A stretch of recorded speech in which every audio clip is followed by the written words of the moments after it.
No need to be shy. Multiple methods of pest control. Oh, let me go to something that'll look a little better than what we did there. There we go. Good answer. I've been watching a lot of Family Feud recently. So good answer, good answer. Let's try that.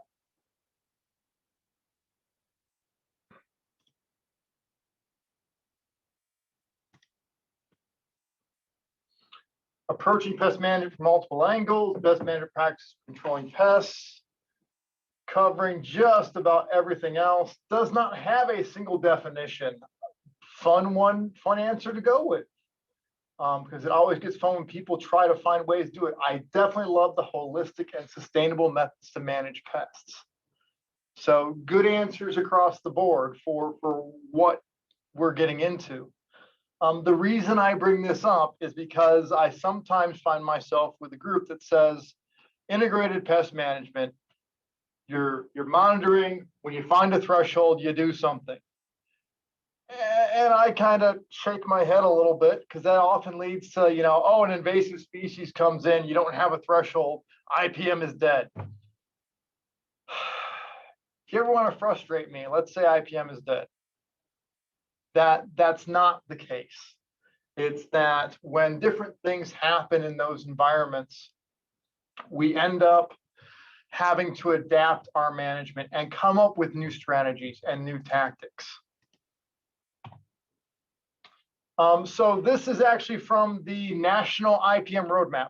They revised it in 2018. It's a great document if you haven't had a chance to read it.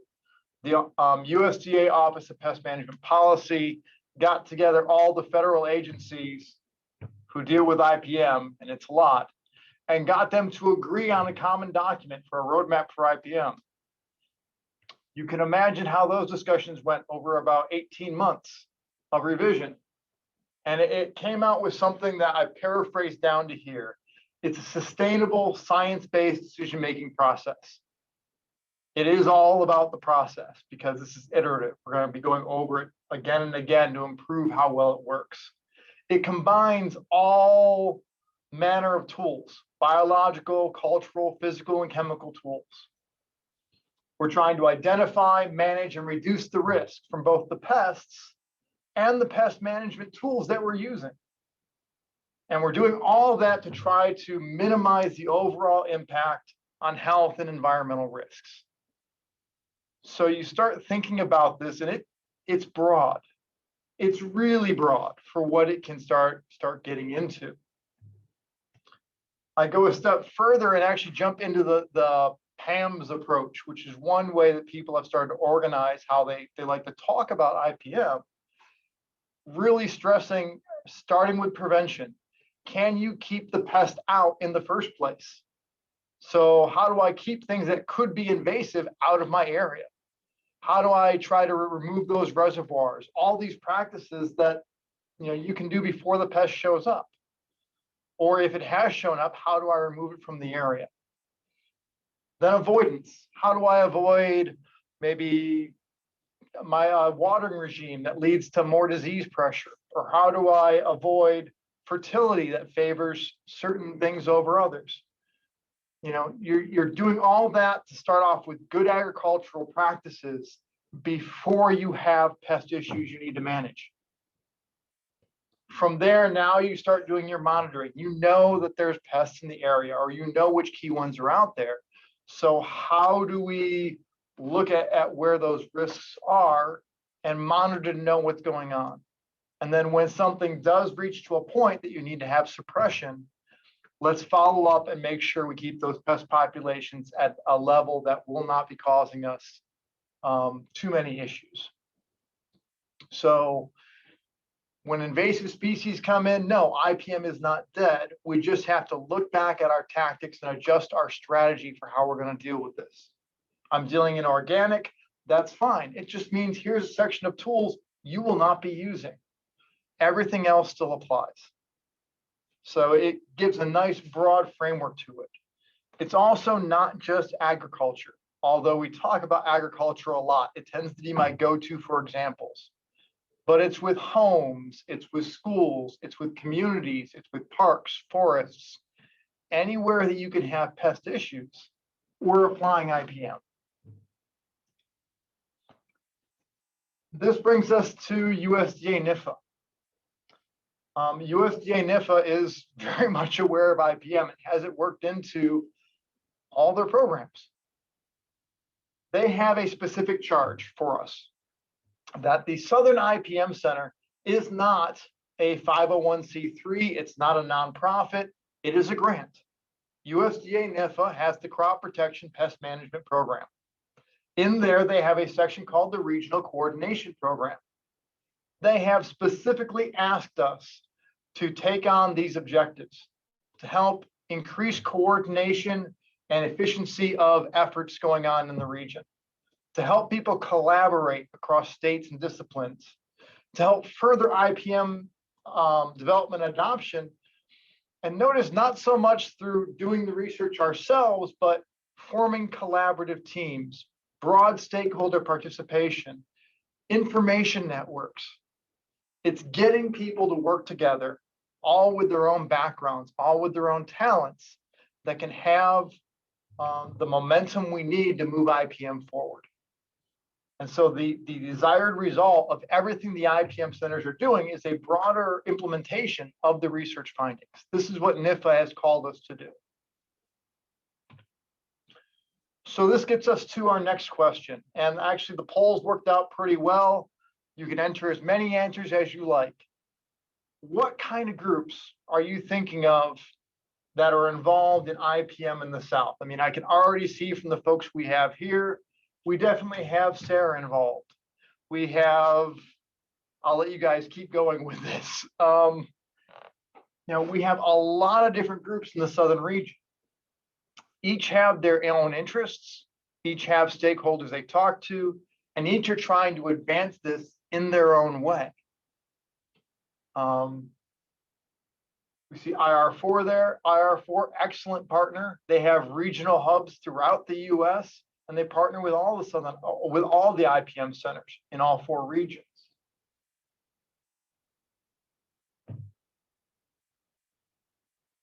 Extension programs, excellent answer. Every state has an extension program.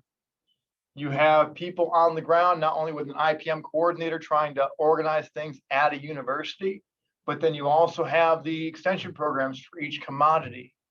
And each university likes to organize themselves a little different with that.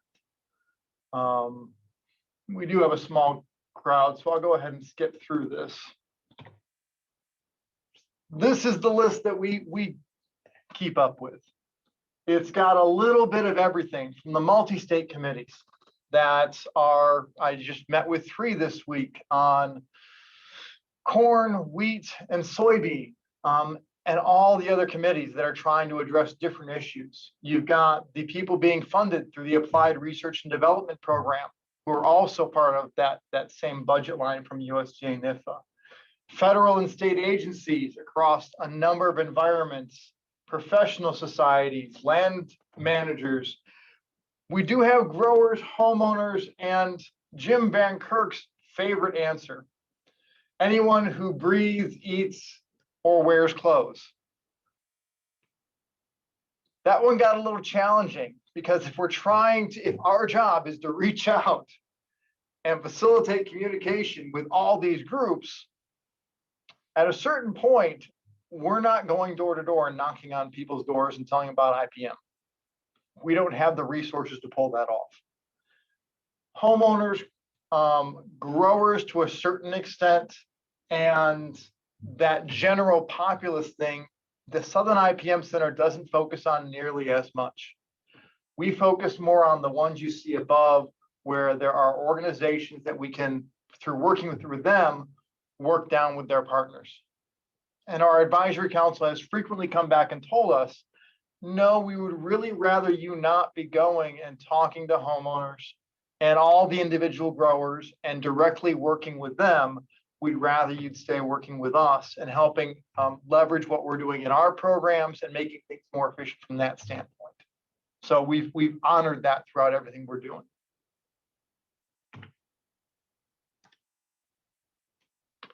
So this brings us to your role. Why are you on the advisory council? It's because we saw that looking through that list of all these different groups that are part of the IPM centers, or sorry, part of IPM in the Southern region, we went and said, all right, let's see how we can actually work with them to find out what they're doing. And just a few links drop into the chat for you.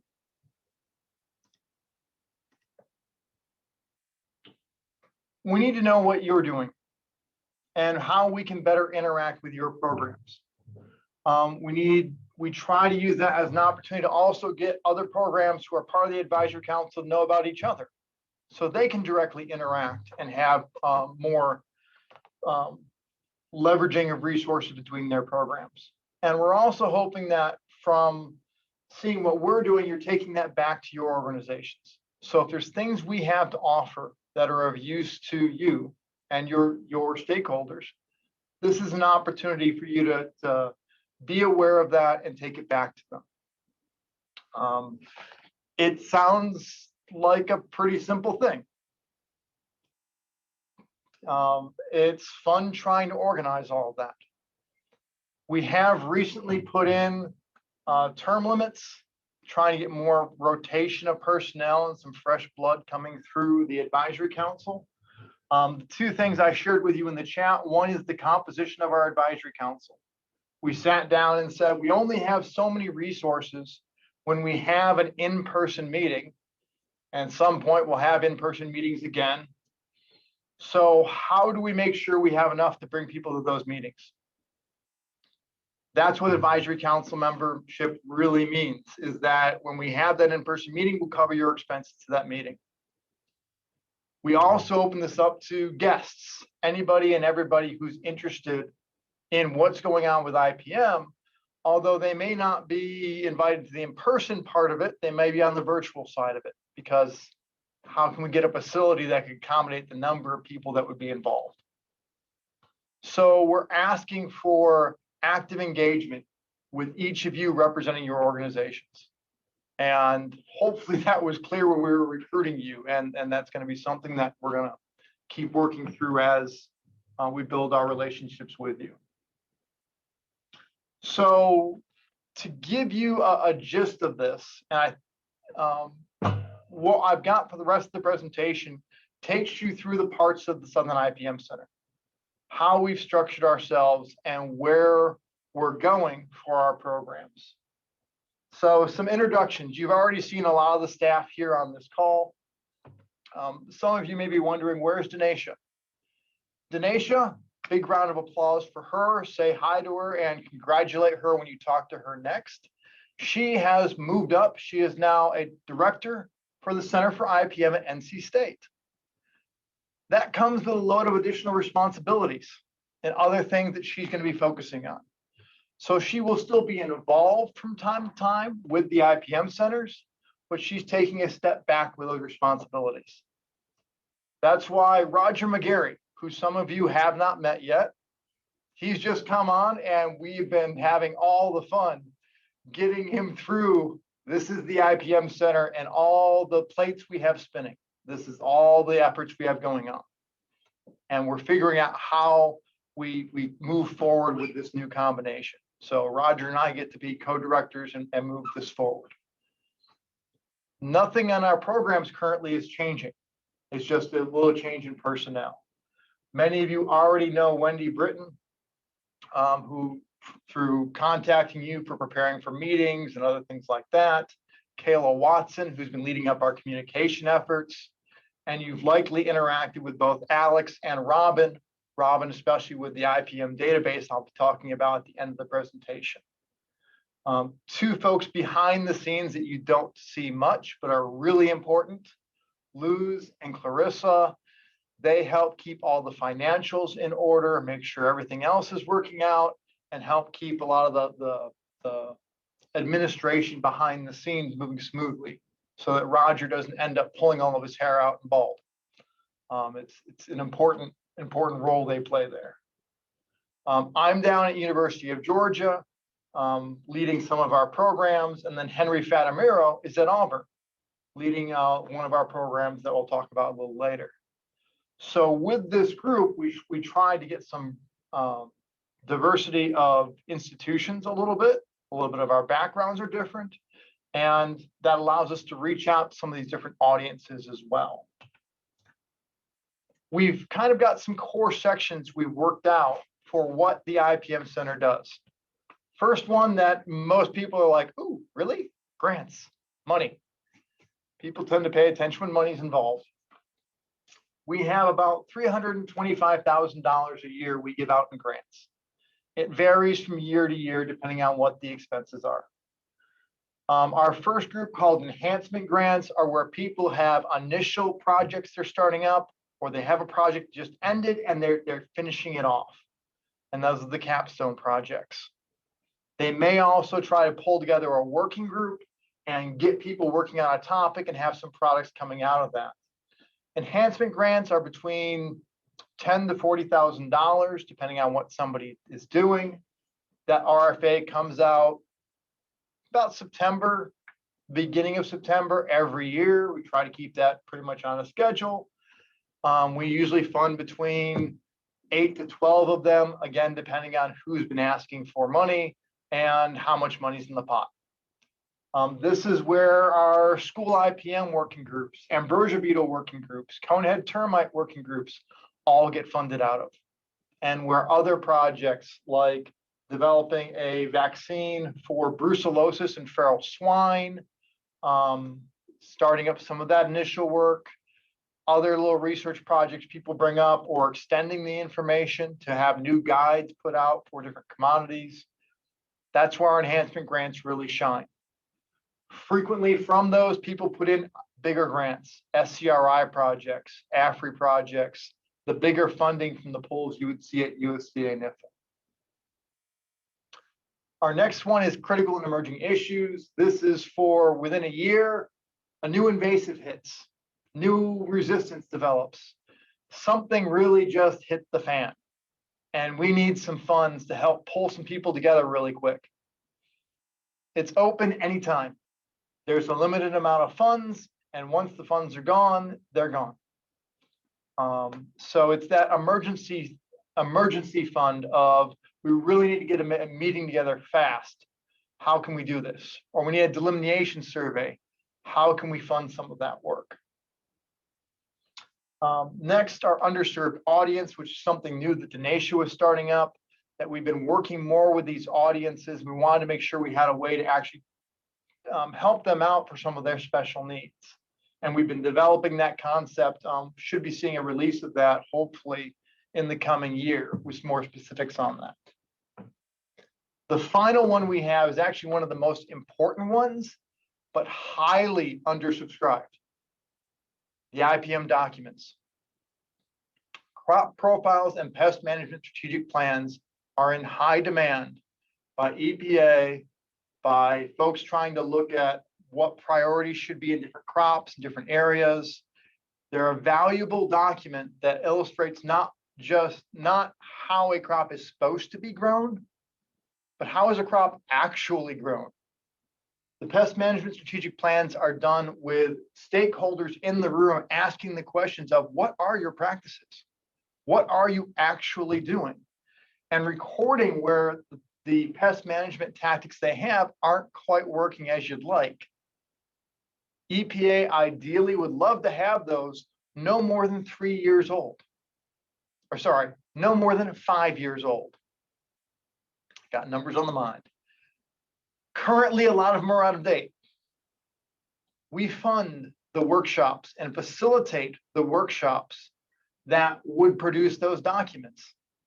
Not only that, something we'll show you towards the end, we have a database now that puts all that information in a very granular form, so we can pull out little things like, where are the priorities? What's the last time that pest was reported in that area? All that information comes together and can be used in other applications. I've been really pushing this towards assistant professors when they first come in. Do that workshop. Lay out the priorities for extension, research, regulation, education, whatever. Have those working groups.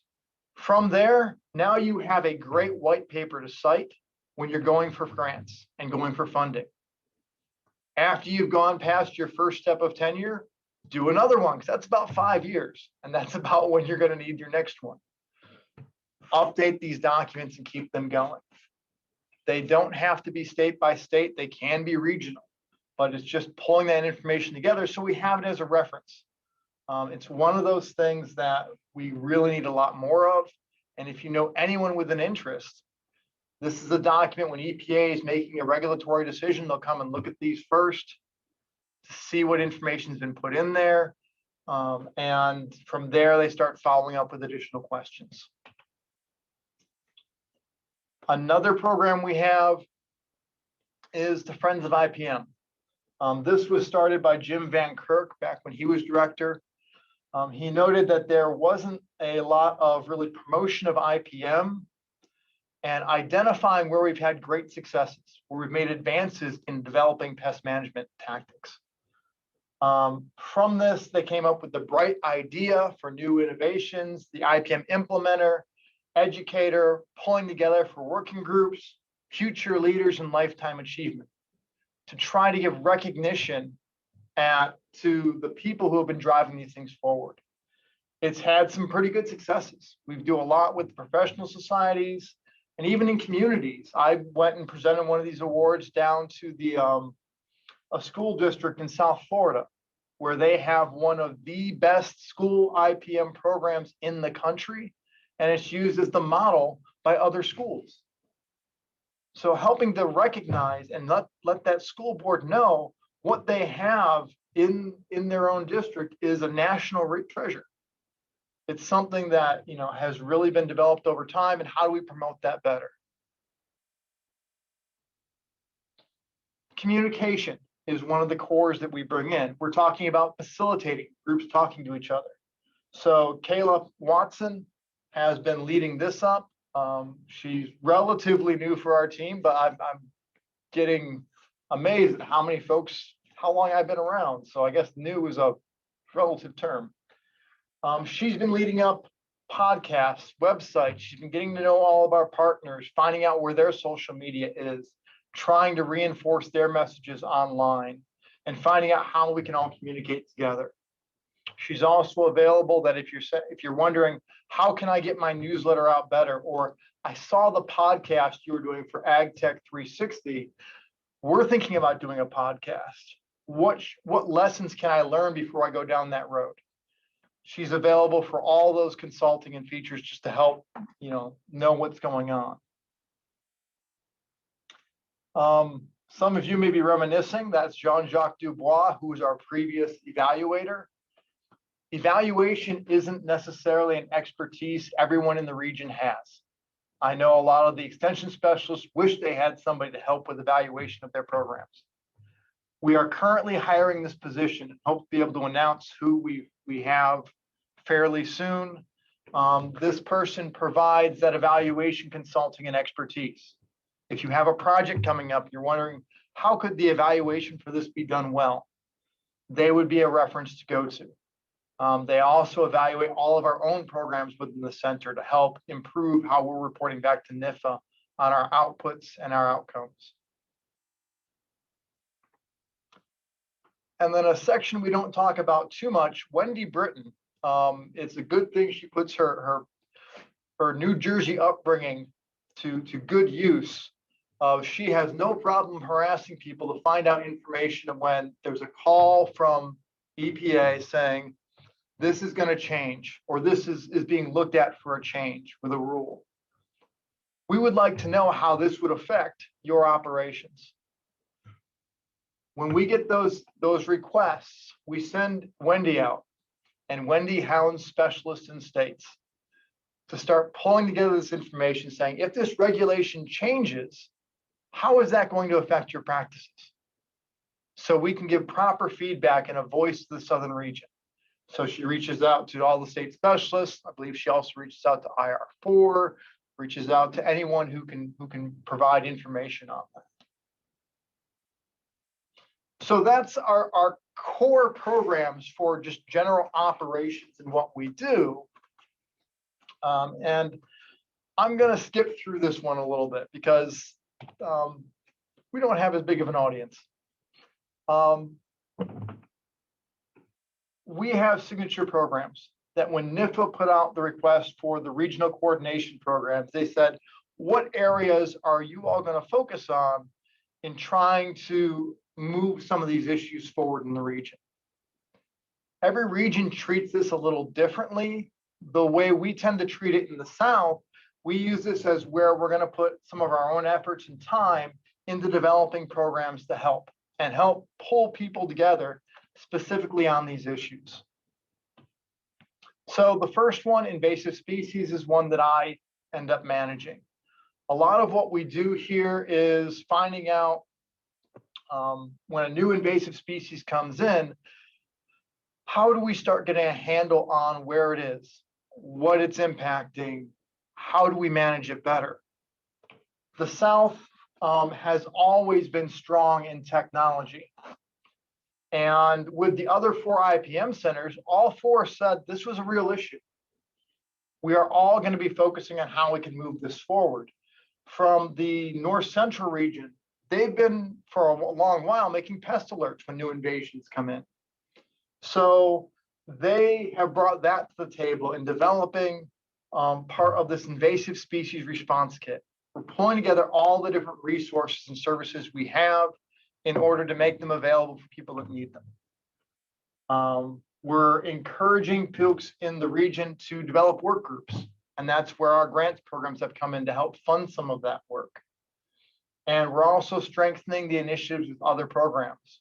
We reach out to Don't Move Firewood, Play Clean Go, a bunch of other efforts that are focused on getting the word out about invasive species and how to best manage them.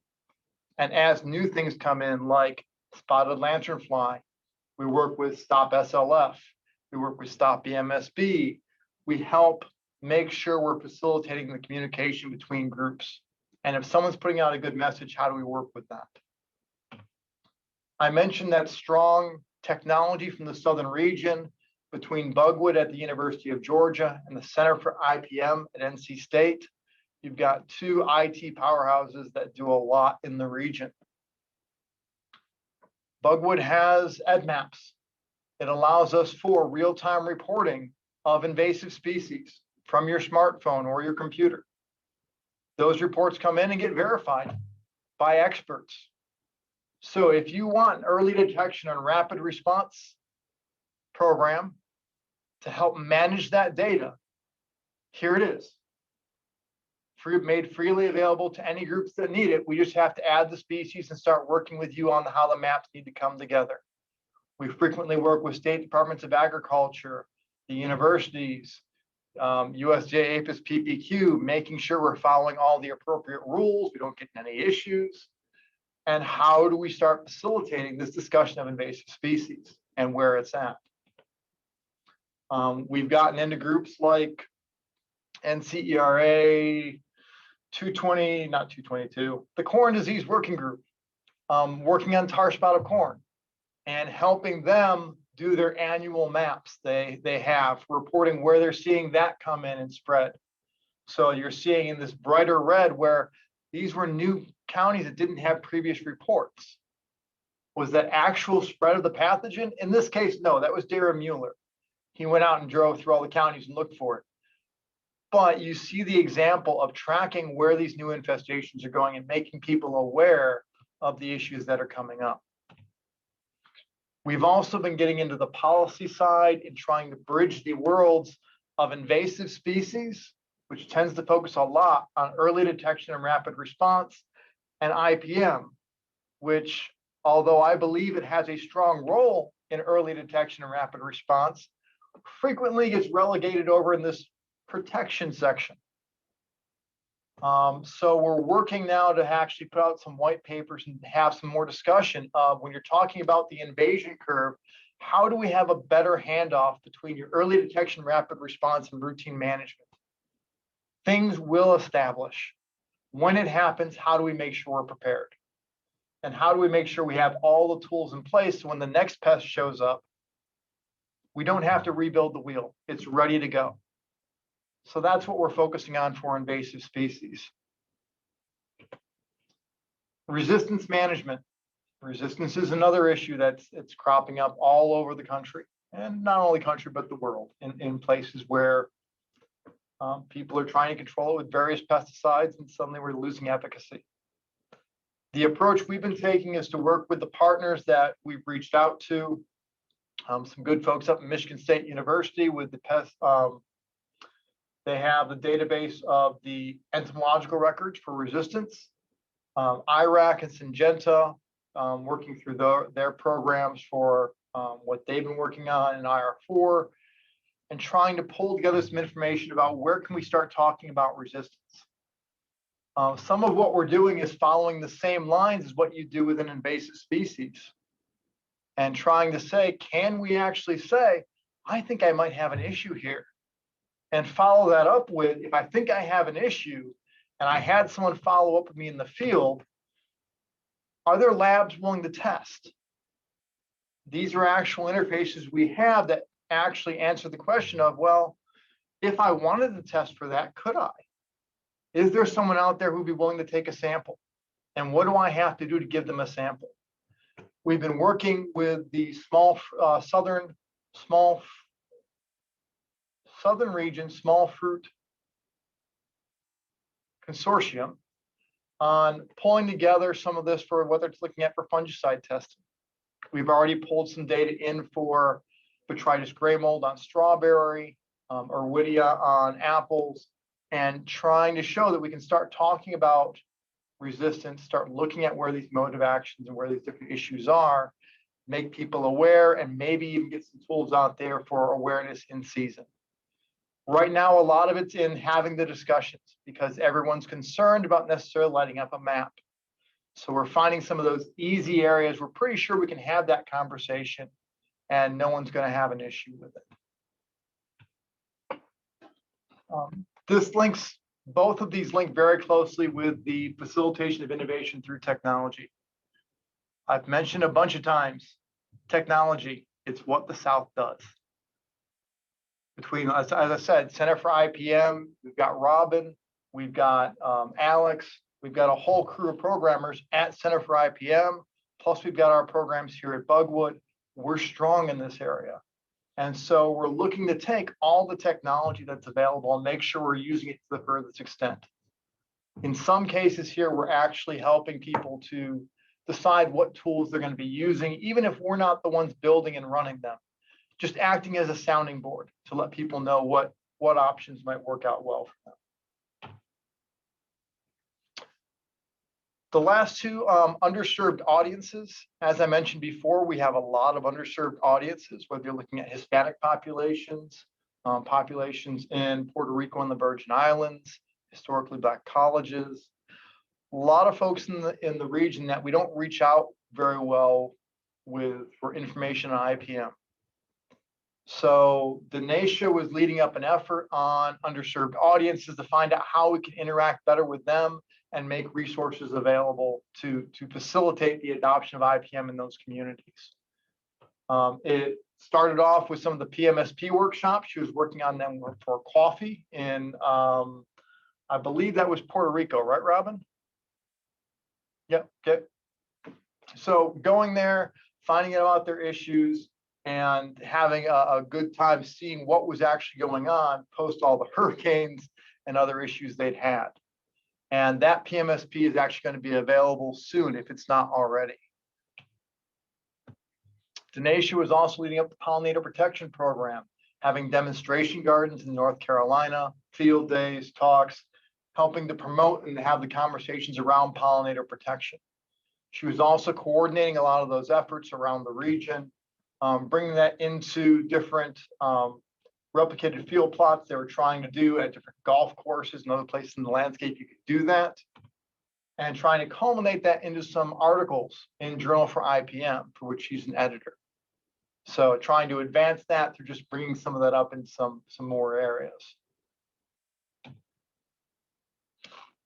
The final area, actually, before I go to there, any questions so far on the core programs that we've been through?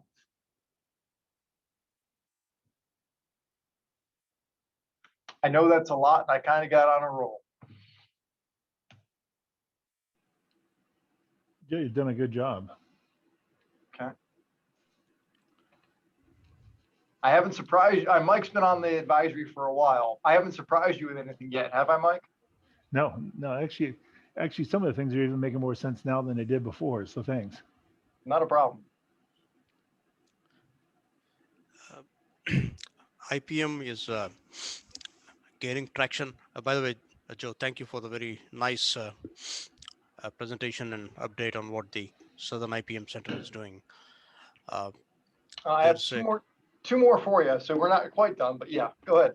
Sorry, there's a conversation going on currently between ARS, EPA, NIFA to increase funding for IPM programs across the country.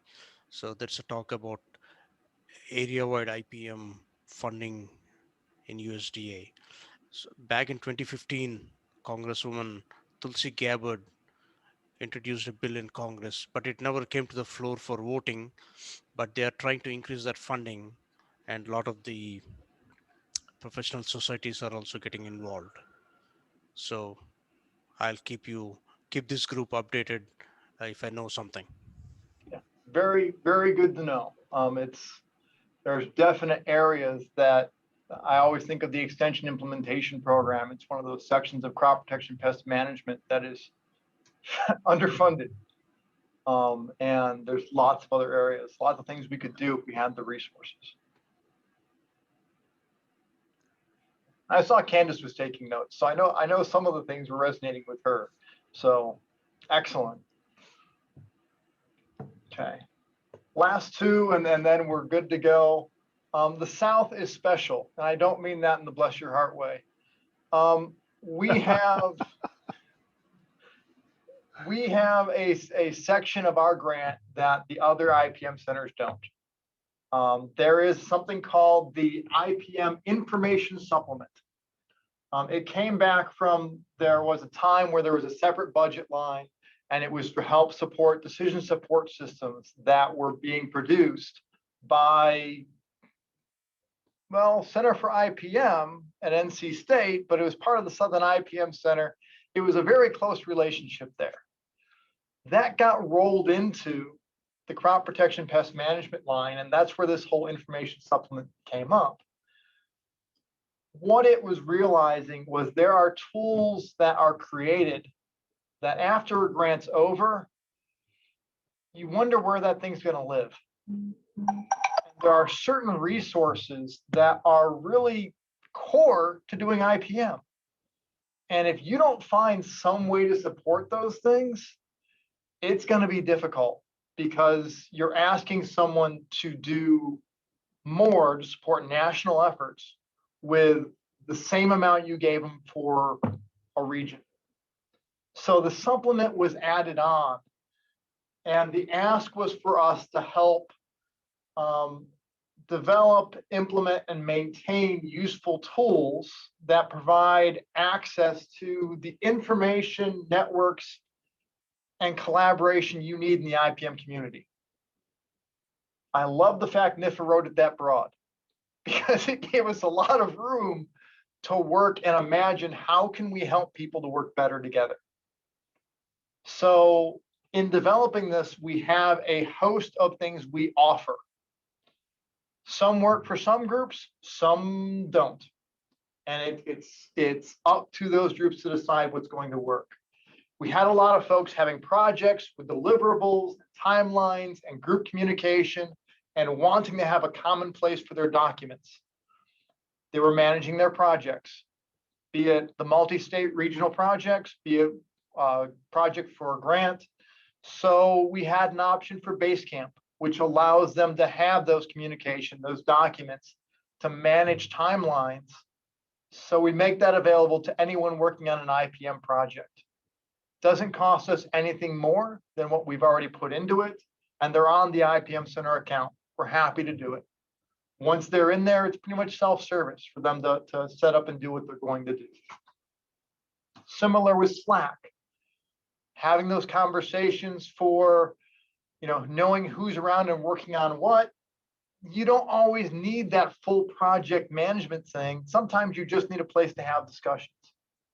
And so finding an instant message platform that everyone uses, good luck. So this is something that we've been working with most recently, just trying to see if it's an option that's going to work for folks. We had folks doing electronic newsletters, and my favorite one was coming out of Tennessee. I felt bad for Scott Stewart. He was going to his blog, copying the posts into an email and then emailing them to people. And that was his newsletter, which was effective and great information, but a lot of work for Scott. MailChimp does that by default. Plus, if you're trying to track interaction with your audiences, it's what it does well. It's a way to help grow those audiences and know how you've run into people. So we have a MailChimp account, and we bring people onto that and work with them to make that available. Same thing for what we're doing for web hosting. We used to do our webinar hosting. We used to use GoToMeeting. At this point, we've switched over to Zoom.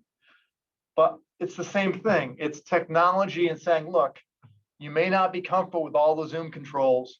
We'll handle the tech part. You get on and speak. You do what you do best. We'll handle the technology so that the biologists don't have to. We've also even done this with web hosting, that for a number of working groups, they need a place to put their website. Specialty crop research initiative projects require them to have a project website now. So we have a number of them that reach out to us and say, we have to have a project website. We'll manage the content. Can you give us a place to put that website? Yes, we can. So these are services we're paying for out of that information supplement. The good news is that for many of these things, we keep them going after that project's ended. And there's better continuity for what the Southern IPM Center can provide than those project-specific grants and what they're looking for. It also means that we also work with them on implementing it. So if they're not familiar with how to use the tools, we help work that out. One of the reasons that Jim Van Kirk asked me to join the IPM Center and part of the leadership was because of what Bugwood has. For those of you not familiar with it, Bugwood has an image database with about 350,000 images that are freely available for non-commercial use as long as you cite them. We have a database for presentations. Most recently, we have EDMAPS, which is the early detection and distribution mapping system. If you want to track where pests and diseases are in near real time and have maps and visualizations that update, we've got that. We've even adopted most of the IPM pipe programs at this point because their grants ended and that platform needed a place to live. So we've pulled all of this stuff in and it's available to anyone who wants to use it. This is actually a point I made in my presentation to all the multi-state committees. We have other grants that are paying for the active development of certain features. Southern IPM Center is paying for part of the server time we use. And so that makes us available to anyone who needs these tools and resources in their applications. Happy to work with you to figure out how to integrate it.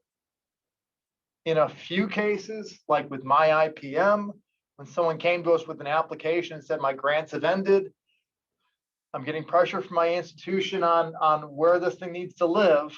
Can you guys give it a home? We said, sure. I already had the infrastructure running and doing a quick security audit on it, making sure we were in good shape, putting it in place. That program has continued to live off that server.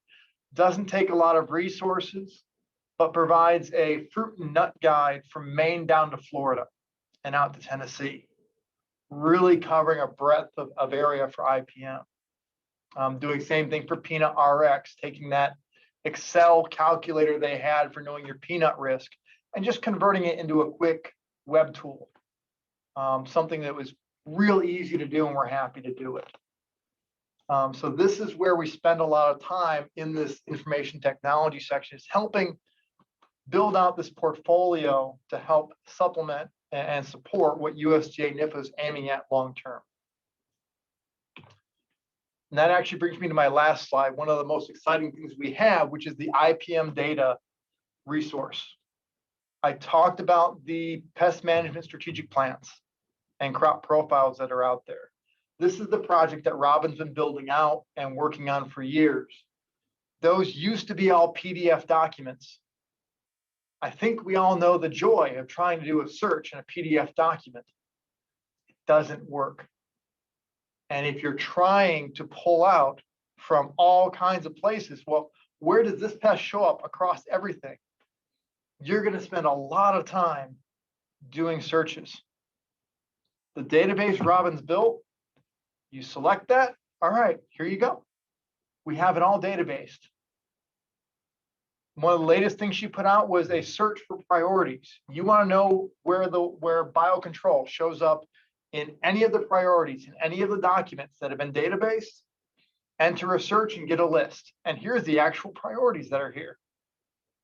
It's starting to put all that information you would have in these white papers, that you'd have to be really up on the literature and really be watching this all the time and know the history, into something you can easily search and manage. And what she's building on now, in partnership with University of Georgia, and not me at University of Georgia, just other groups, is the pesticide handbooks.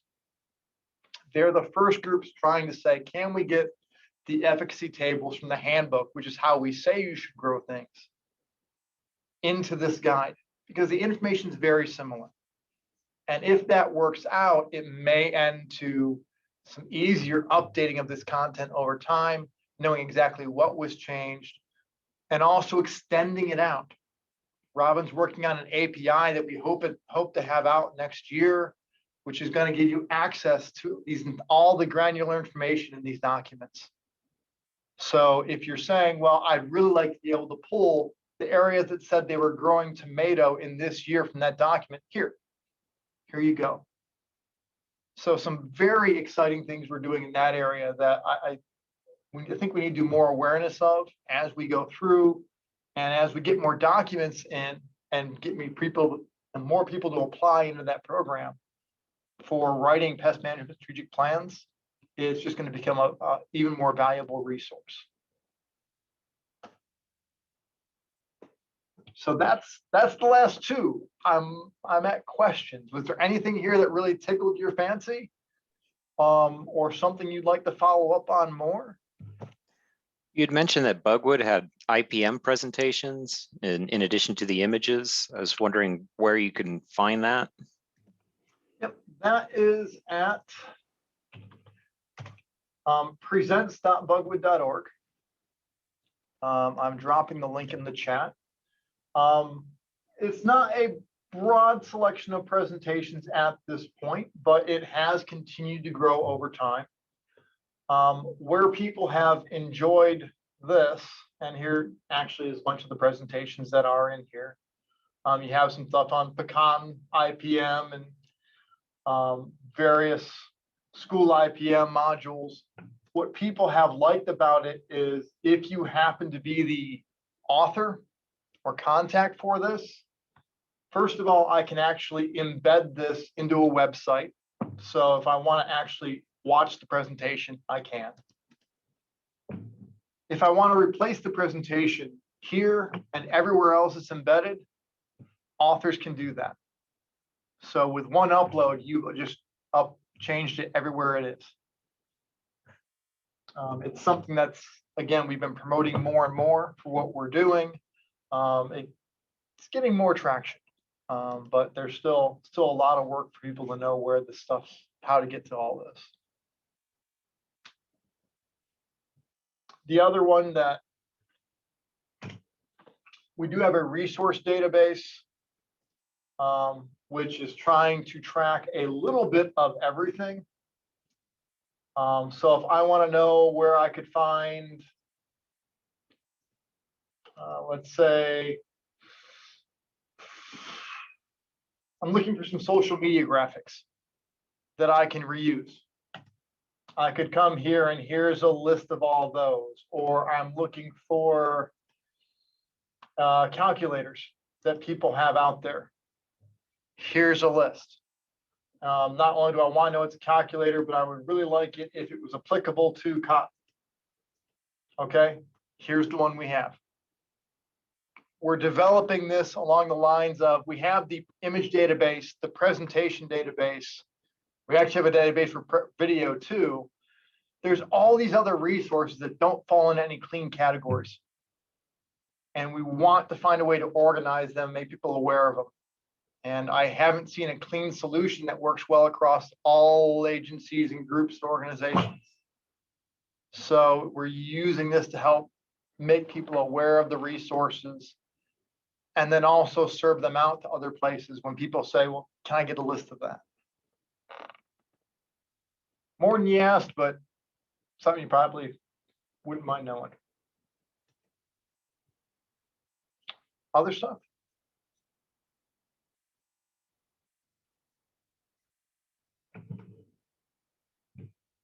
There's a lot there, I'll admit. It's a lot to take in one shot.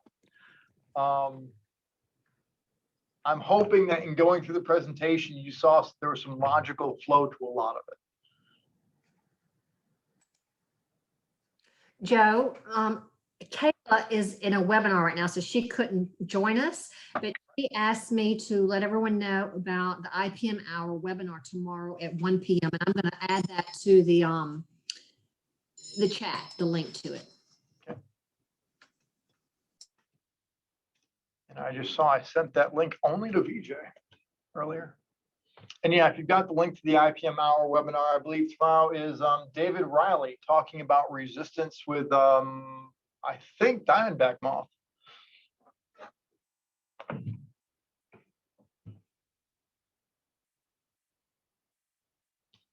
Other questions, comments? It's good to know I didn't surprise Mike, because if you surprise someone who's been on the advisory for a while, you're probably doing something wrong. Hey, Joe, this is Corey. Some of the stuff that you showed, especially this resource with the IPM data, it's really useful. I actually didn't know that that was available. And I'm just thinking about situations in my own work, and I'm also teaching a class down here in Miami with students that are interested in IPM, where getting these resources accessible is awesome. I'm just really excited about it. Quick way to look up relevant documents. Yeah, very much so. Word of mouth gets a lot of it out there, but we're working on promoting it more and more. So by all means, please share the resources far and wide. Probably the biggest thing I can say is none of the resources you see for anything we do is static and locked. We'd love to add more documents. Joe, do you have on the front page somewhere where all these links are so you can go to the databases and not have to try to remember it? I mean, is there an easy one page go to? Is that I want to take a look at this one or that one? There's not for all the links to all the programs that we work with the Southern IPM. The primary ones, especially the ones that Robin's working with, or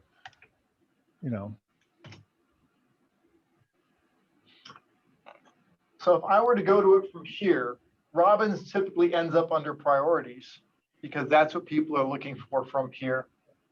Although right here's IPM data straight on top. The other resources end up falling out generally under the tech services section for our programs, because we thought that's where people would be looking for them. Of what are all these things I could possibly take advantage of? A page with everything, we'd have to think about where we put it. I just, somebody even like myself, it doesn't go to this that often. It would be nice to be able to refresh and see them all. Maybe little blocks with the names on them so that you can take a look real quick. It's just a thought, because even though I've been fortunate enough to serve with you guys a few years, some of the databases I'd lost track of. We'll see what we can put together for that. I'm Just sure there's a way we could just do a quick list of all online resources you can click to and go and get to it. It's the ones you want to show off that you're doing. Yeah. Okay. I just posted a link in the chat.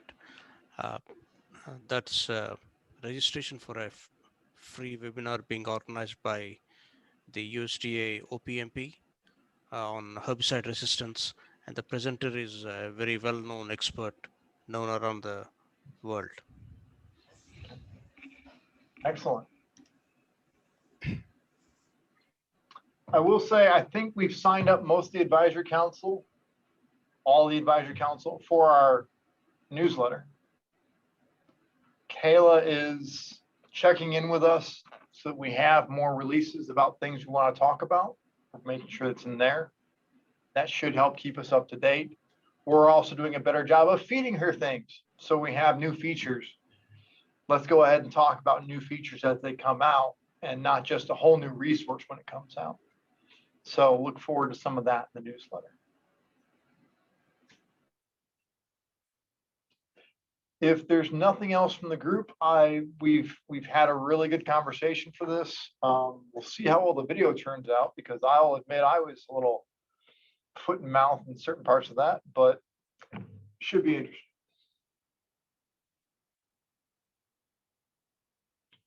Okay, thank you all for coming to the orientation, and we will see you March 26th, 3 to 4. We have our next advisory council meeting. Thank you, Joe. Thank you, Joe. Thanks a lot, Joey. Yeah. Thank you. Bye, everyone.